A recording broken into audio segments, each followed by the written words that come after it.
In the quiet hills of Japan's Asuka region, there lies a stone that refuses to explain itself. They call it Masuda Iwafune, the Rock Ship of Masuda, though no river has ever graced its massive hull. You might expect a ship-shaped carving made for water, but this titan rests in the heart of a landlocked forest. Carved from a single colossal block of granite, the structure weighs roughly 800 tons and measures over 11 meters in length. The morning mist clings to its ancient grooves, as if time itself were reluctant to release the silent behemoth from a forgotten dream. From above, the stone resembles a vessel frozen mid-voyage, its prow pointing toward an invisible destination that no map records. There are no oars, no sails, no wooden remnants, only the hard geometric certainty of chisel marks that defy easy explanation. You stand before a precise rectangular depression sunk into its top, a hollowed space that hints at purpose without revealing it. The entire surface is incised with a grid-like pattern and curious ledges, as if designed to interface with some vanished framework. Historians date the carving to Japan's Kofun period, an era of massive burial mounds that dotted the landscape with keyhole-shaped tombs. Yet this enigmatic stone matches no conventional burial mound design.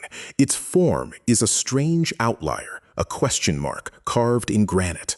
The official narrative places it in the 7th century, but the tools required to shape such unyielding rock leave experts in uneasy silence.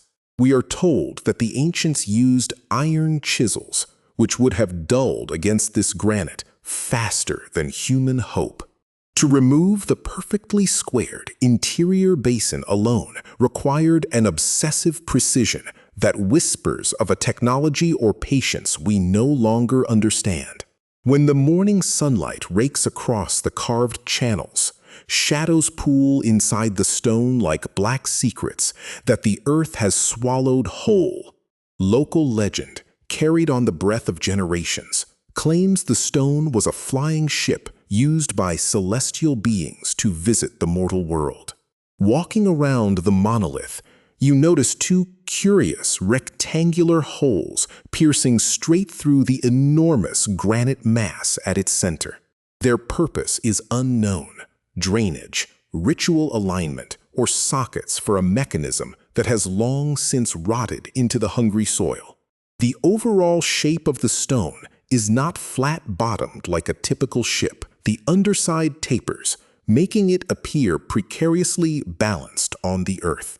That precarious balance has not shifted for over a millennium, defying the tremors that routinely shake this island nation to its core. The sheer mass of the stone becomes almost intolerable to contemplate when you grasp that it was dragged or winched from a quarry miles away. Imagine the labor, the log rollers turning to splinters, the human voices singing in a language we no longer reconstruct, struggling against dead weight. In the heavy heat of a Japanese summer, the cicadas drone like a lost chorus, filling the air with a sound the stone itself has heard for 14 centuries.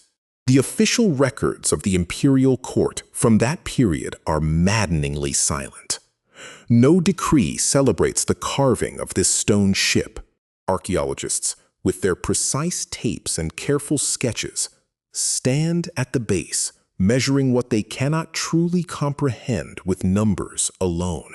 Some scholars argue that the Masuda monument is simply a decorative pedestal, perhaps the foundation for a towering Buddhist statue never erected. If so, where are the fallen bronze petals, the gilded fingers, or the shattered halo that should litter the forest floor beneath the undergrowth? You might feel a shiver at the base of your spine, the visceral awareness that the ground beneath you is not wholly natural, but a sarcophagus of broken theories. The forest around the rock ship is a tangle of gnarled camphor trees and deep moss, a green labyrinth that guards the unspoken. A shaft had been dug beneath the stone in the 20th century, an attempt by the curious to peer into the underworld that supports this enigma. The explorers found not a burial chamber filled with jade and mirrors, but a void and emptiness that amplified the mystery rather than solving it. That void beneath the stone is its own kind of answer. The monument was created not to contain a body, but to channel something far less tangible. A curious mind might ask whether the stone was ever intended to be viewed by mortal eyes from below, or if its base was always meant to rest in darkness. The ledges, the steps, the improbable straight edges. They speak a grammar of geometry that feels almost extraterrestrial in its detached, cold perfection. More radical theorists have linked Masuda Iwafune to the global phenomenon of polygonal masonry found in Peru and Egypt, a stylistic whisper across oceans. Those who espouse a lost civilization point to the mirror-smooth finish on some of the inner cuts, a polish that standard tools of the Yamato court could not easily produce. Mainstream science reminds us to breathe, to trust in human ingenuity, chiseling, sanding with abrasive powders, and relentless, patient centuries of human effort. And yet, standing in the shadow of the stone, the arithmetic of human endurance and soft iron against granite does not quite settle the soul. Where archaeology falters, the esoteric begins to fill the silence like ink spreading through water. They sense a faint vibration, a primal frequency that turns a compass needle, not toward magnetic north, but toward a deeper planetary memory. Dowsers have walked the perimeter, their rods trembling over the carved grid, as if the rock still broadcasts a signal from the age of gods. A darker hypothesis suggests the structure was an altar for water rites, the two holes serving to channel rain into the hollowed heart of the stone. Perhaps priests once read the future in the trembling surface of a captured pool, the water reflecting the face of a moon that has waxed and waned 10,000 times. The notion of a celestial observatory holds a stubborn allure. The orientation of the ship might align with the sunrise on a specific solstice morning. You can picture a robed figure standing in that central depression, arms raised as the first solar sliver ignited the far mountain ridge. But measurements have been taken. The alignments do not perfectly correspond to any known significant astronomical event in the Yamato sky. Thus, the labyrinth deepens, its walls closing in, not with monsters, but with the unbearable weight of pure, unresolvable ambiguity. The name Iwafune itself means rock ship, yet the older, pre-Buddhist traditions of Japan speak of kami descending on stone boats from the heavens. This mythic echo is disturbing because it predates the construction of the Kofun-era monument by centuries of oral tradition. Did the carver, half lost in a trance of devotion, replicate an image burned into the cultural subconscious long before the first iron chisel was forged? You begin to understand that the most haunting ghosts are not restless spirits, but persistent ideas that refuse to be extinct.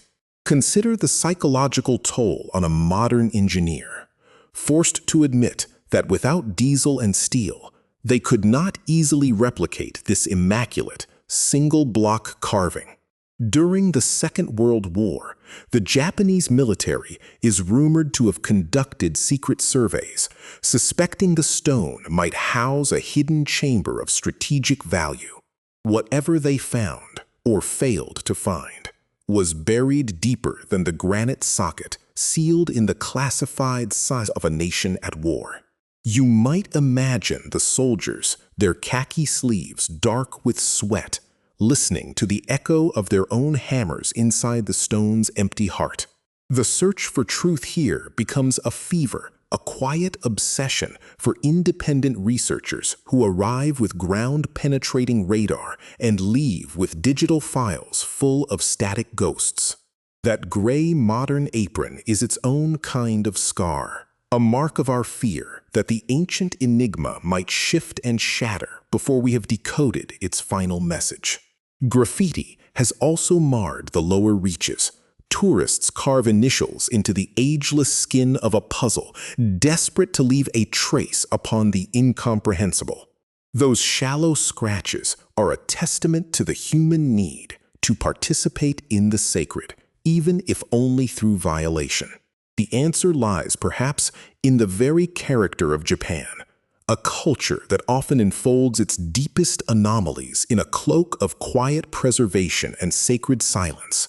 In that casual glimpse, the stone ship reclaims its anonymity, hiding in plain sight behind a veil of mundane, ordinary afternoons. The labyrinth is not just a maze of stone and theories. It is a labyrinth of our own attention, our own willingness to see the uncanny in the everyday. Let us turn now to the human obsession, to the specific faces that have been haunted by Masuda Iwafune across the centuries. No diary survives from the original stonemasons. We cannot read the tears of the worker who broke his hand or the foreman who dreamed of geometry. The intellectual obsession began in earnest with Edo period antiquarians, scholars in silk, who drew the stone and labeled it an inexplicable remnant of a pre-literate age. In the 1970s, a fringe writer in Osaka became consumed by the monument, publishing pamphlets that linked the carved grid to a language of hyperdimensional physics. His life disintegrated into monomania. His family described him as a man who listened more to the silence of the stone than to the voices of the living.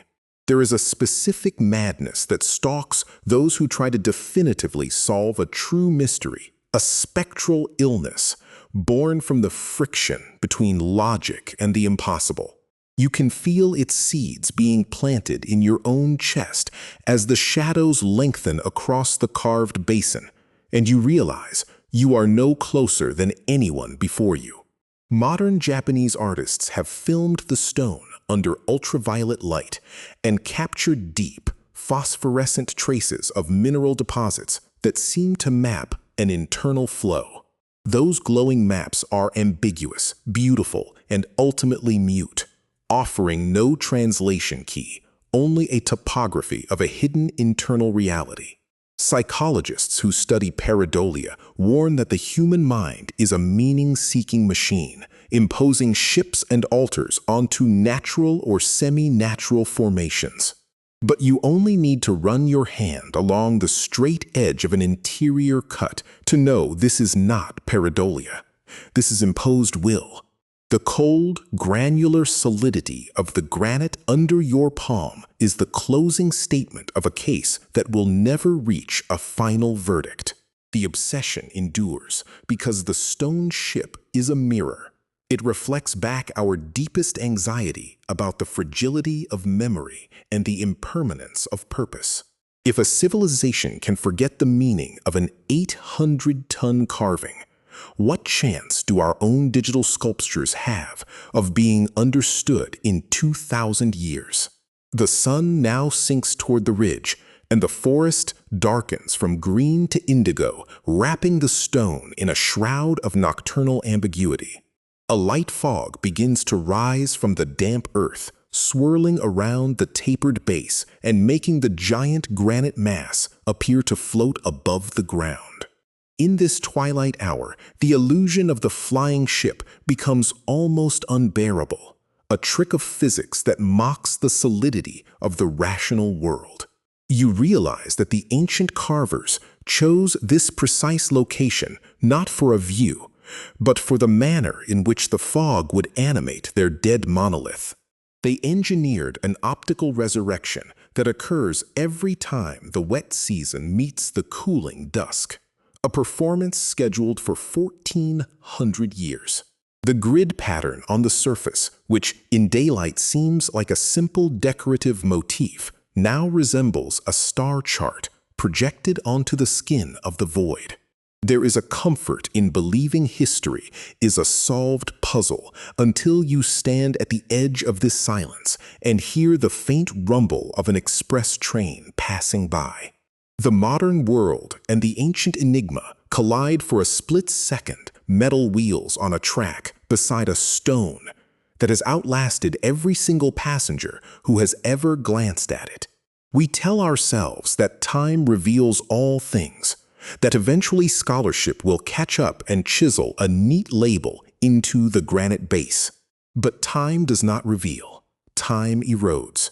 The stone ship is eroding too, its sharp edges softening, its secrets becoming more deeply hidden with each passing century. The ultimate mystery may not be what it was used for, but rather the terrifying truth that it was created to express a thought that is now permanently extinct. There is a species of silence that falls when a language dies, and Masuda Iwafune is the final, echoing stone word of a forgotten human dialect. You leave the site, walking backward for a few steps, unable to break the stare with the hollowed basin that watches you like an empty eye socket. The path through the camphor trees is dark now. You navigate by the distant lights of the village, feeling the stone's gravity pull at your back.